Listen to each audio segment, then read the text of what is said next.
Hi guys, this is Mr. Richard. Hope you're well. This is the Innovative Minds Twitter. So in this video, we are going to work with quadratic equations grade 11, right? If you are new to this channel, what are you waiting for? Let's do the right thing. Let's subscribe. Remember guys, you only subscribe once. Let's keep sharing. Let's grow the community. Oh, thank you for those who have subscribed, and let's keep growing this community. Without wasting time, let's get into the video. Right. So we are first thing first, we are given a quadratic equation. Right, guys? This is what you should note. A quadratic equation is denoted as ax squared plus bx plus c equated to 0.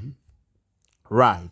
A quadratic equation is a second degree equation, meaning that it has two solutions. Whenever you solve a quadratic, you must have two solutions, right?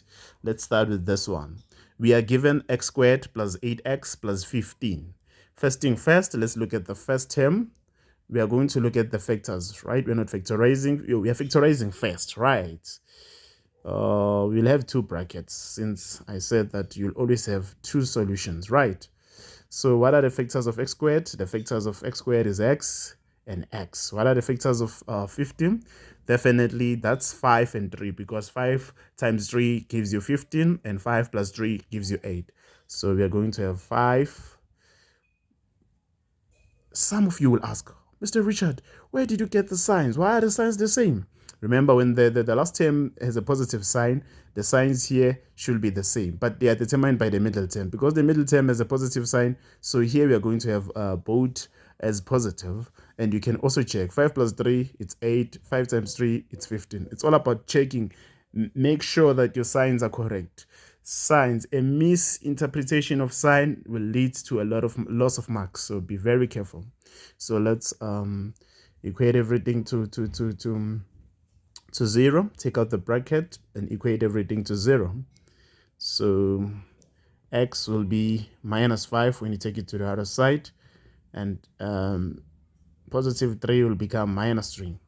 So you can check, you can go back and check, right? It's very important to check whether your solutions are true. If we can substitute negative 5 here, definitely we will get 0. So that will ensure you that 100% correct. Right, let's go to the second equation. All right, here in this case, we are working with the quadratic equation that is where the last term has a negative sign. Okay, let's see how we can tackle this. Right, so first thing first, we'll do the same thing. So we'll have the factors of x squared is x and x. The factors of 15, we know it's 3 and 5, or 5 and 3. So here comes, whenever your last term here it's negative, the signs will be different. The other one will have a minus sign, and the other will have a positive sign. So whenever your last term here, if it's negative, just know that you'll have different signs, right? So we will have 3 will take a negative sign, and 5 will take a positive sign. Then we equate everything to 0.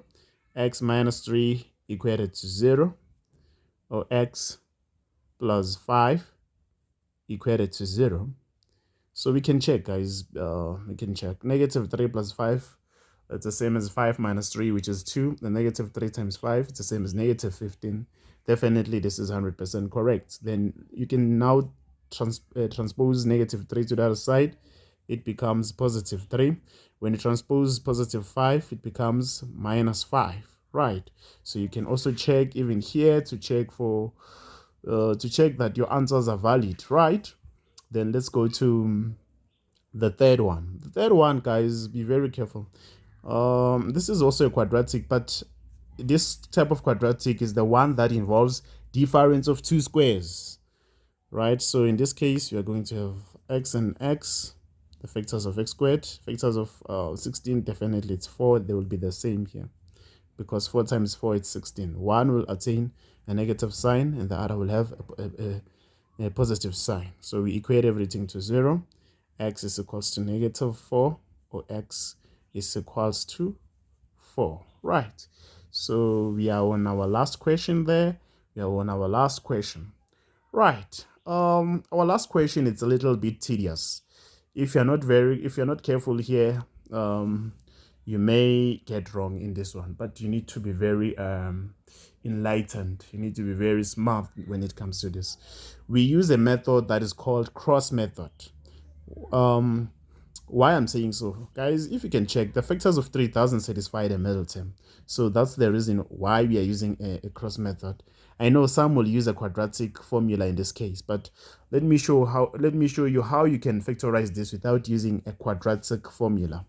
Let's start with the factors of 2x squared. The factors of 2x squared is 2x and x. Factors of 3, they must give us the middle term, which is 7x. So what we can do there, let's put 3 and 1. Let's check with 3 and 1.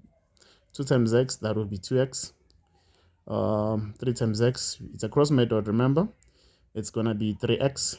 2x plus 3x doesn't give us 7x. Even if we minus, we doesn't get 7x. So that means these factors are not valid, not well to use them. So let's swap the factors there. We're just going to say 1 and 3. 2x times 3, that's going to be 6, and 1 times x, that's going to be x. As when we add this 6x plus x, that will be 7x. Definitely they are valid, right? Okay, then we need let's take 2x. Remember, 2x goes with 1, and x goes with 3. So since the last term has positive sign and the coefficient of a middle term is a positive sign, all the signs will be the same, right? So it's going to be plus, it's going to be plus. Then we equate everything, so 0, right? All right, this is 2x, x plus 3 equated to 0. So we are going to have 2x is equals to -1, divide both sides by 2. That will be -half, right? We're going to have -half, or x is equals to -3. So that's how you are going to work with quadratic equations, grade 11. Hope you find this video useful, and don't forget to subscribe and share the video and like the video, guys, as we want to grow our content so that we have proper material and so that we equip you with knowledge. We love you.